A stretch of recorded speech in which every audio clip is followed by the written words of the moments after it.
Hi everyone, welcome back to my channel Ashwin's kitchen. నెలల తరబడి నిల్వ చేసుకునే కాకరకాయ చింతపండు నిల్వ పచ్చడిని ఎలా ప్రిపేర్ చేసుకోవాలో ఇవాళ వీడియోలో చూసేద్దాం. ముందుగా కాకరకాయలను బాగా క్లీన్ చేసుకొని ఇలా చిన్న పీసెస్గా కట్ చేసుకొని 3 అవర్స్ పక్కన పెట్టేసుకోవాలండి. ఇప్పుడు ప్యాన్ పెట్టేసుకొని ప్యాన్లో డీప్ ఫ్రైకి సరిపడా ఆయిల్ తీసుకొని ఆయిల్ హీట్ అయ్యాక ముందుగా కట్ చేసి పెట్టుకున్న కాకరకాయ పీసెస్ వేసుకొని బాగా ఫ్రై చేసుకోవాలి.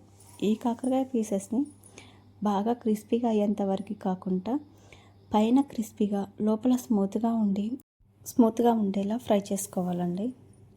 ఇలా కాకరకాయ పీసెస్ గోల్డెన్ బ్రౌన్ కలర్ వచ్చే వరకు ఫ్రై చేసుకొని వేరొక బౌల్లోకి తీసుకోవాలి. కాకరకాయ అనేది ఇలా ఫ్రై చేసుకోవడం వల్ల పచ్చడి అనేది చాలా టేస్టీగా ఉంటుందండి. ఇందుకు చింతపండుని ముందుగా నానబెట్టేసుకొని ఉంచుకోవాలి. ఇలా నానబెట్టేసుకున్న చింతపండుని మిక్సీ జార్లోకి తీసుకొని కొంచెం వాటర్ యాడ్ చేసి ఫైన్ పేస్ట్లా గ్రైండ్ చేసుకోవాలి. ఇలా గ్రైండ్ చేసుకున్న ఈ చింతపండు గుజ్జును వేరొక బౌల్లోకి తీసుకొని చింతపండు గుజ్జులోని వాటర్ అంతా ఇంకిపోయే వరకు ఉడికించుకోవాలండి. ఇలా ఉడికించుకునేటప్పుడే చింతపండులో 1/2 టేబుల్ స్పూన్ ఆయిల్ వేసి ఈ చింతపండు గుజ్జు అడుగు అంటనివ్వకుండా గరిటెతో తిప్పుకుంటూ ఉడికించుకోవాలి. ఇలా ఉడికించుకున్న చింతపండును పక్కన పెట్టేసుకొని మనం ముందుగా కాకరకాయని ఫ్రై చేసిన ఆయిల్ ఉంది కదండి, అదే ఆయిల్లో ఎండుమిర్చి, ఎల్లిపాయలు వేసి బాగా ఫ్రై చేసుకోవాలి. ఇలా ఫ్రై అవుతున్న ఆయిల్లో ఉడికించుకున్న చింతపండు, కరివేపాకు వేసుకొని ఇలా గరిటెతో తిప్పుతూ ఫ్రై చేసుకోవాలి. ఇలా ఫ్రై చేసుకుంటే చింతపండు గుజ్జులో ఇంకేమన్నా మిగిలిపోయిన వాటర్ ఏమన్నా ఉంటే అది కూడా ఇనికిపోతుందండి. ఇలా ఫ్రై చేసుకున్న చింతపండులోకి 1/2 టేబుల్ స్పూన్ పసుపు వేసుకొని బాగా మిక్స్ చేసుకోవాలి. ఇలా మిక్స్ చేస్తూ ఉంటే చింతపండు అనేది అడుగు అంటనివ్వదండి.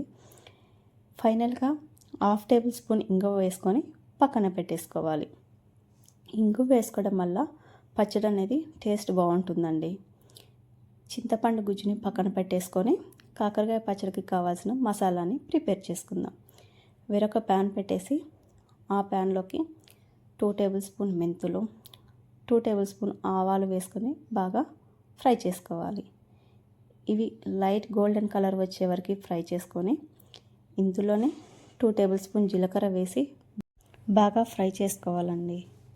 ఇలా ఫ్రై చేసుకున్న ఈ మసాలాను చల్లార్చుకున్నాక ఫైన్ పేస్ట్లా గ్రైండ్ చేసుకోవాలండి. ఈ యొక్క మసాలా వల్ల కాకరకాయ పచ్చడికి చాలా టేస్ట్ వస్తుందండి. ఈ మసాలాను మనం ఏదైనా పచ్చడి ప్రిపేర్ చేస్తున్నప్పుడు అందులో కూడా యాడ్ చేసుకోవచ్చండి. ఇలా చల్లార్చుకొని ఫైన్ పేస్ట్లా గ్రైండ్ చేసుకుంటే ఈ పౌడర్ను మిక్సింగ్ బౌల్లోకి తీసుకొని అదే జార్లోకి ఎల్లిపాయ కారం ప్రిపేర్ చేసుకోవాలండి. ఎల్లిపాయ కారంకి కావాల్సినవి 2 కప్స్ కారం, టేస్ట్కి సరిపడా సాల్ట్, మనం ముందుగానే ఒలిచి ఉంచుకున్న ఎల్లిపాయలండి. ఎల్లిపాయలు మనం పొట్టుతోనే తీసుకుంటామండి. ఎల్లిపాయ కారం కదా, పొట్టుతో ఉంటే ఆ టేస్ట్ వేరే అండి. ఇలా గర్భాలు తీసుకున్న ఎల్లిపాయలను వేసి ఫైన్గా గ్రైండ్ చేసుకొని ఆ కారంని మిక్సింగ్ బౌల్లోకి తీసుకోవాలి. ముందుగా వేసిన మసాలాను ఈ ఎల్లిపాయ కారం వేసి బాగా మిక్స్ చేసుకోవాలండి. ఇలా మిక్స్ చేసుకున్న ఈ ఎల్లిపాయ కారంలోకి మనం ముందుగా డీప్ ఫ్రై చేసుకొని పక్కన పెట్టేసుకున్న కాకరకాయ పీసెస్ వేసుకొని బాగా మిక్స్ చేసుకోవాలి. ఈ కాకరకాయ పీసెస్ని ఈ ఎల్లిపాయ కారంలో మిక్స్ చేసుకొని మనం పక్కన పెట్టేసుకొని కూడా సాంబార్లో కానీ పప్పులో కానీ తినొచ్చండి. చింతపండు గుజ్జు కలపకుండా అది కూడా టేస్ట్ బాగుంటుందండి. ఒకసారి అలా కూడా ట్రై చేయండి మీకు నచ్చితే. ఇప్పుడు పూర్తిగా చల్లార్చుకున్న చింతపండు గుజ్జు వేసుకొని బాగా మిక్స్ చేసుకోవాలండి. అందులోనే మనం కాకరకాయని ఫ్రై చేసుకున్న ఆయిలే వేసుకొని బాగా మిక్స్ చేసుకోవాలి. ఆయిల్ సరిపోతుందండి. ఈ కాకరకాయ పచ్చడిని ఇలా బాగా మిక్స్ చేసుకొని 3 డేస్ పక్కన పెడితే ఆయిల్ అనేది పైకి తేలుతుందండి. బట్ నాకు నా పిల్లలు ఆ టైం ఇవ్వలేదండి. మా పిల్లలకి కాకరకాయ పచ్చడి అంటే చాలా ఇష్టం అండి. నేను ఇలా ప్రిపేర్ చేస్తుంటేనే వాళ్ళు టేస్ట్ చేసేసారు. ఈ వీడియో మీకు నచ్చినట్లయితే లైక్ చేసి షేర్ చేయండి. Thank you for watching.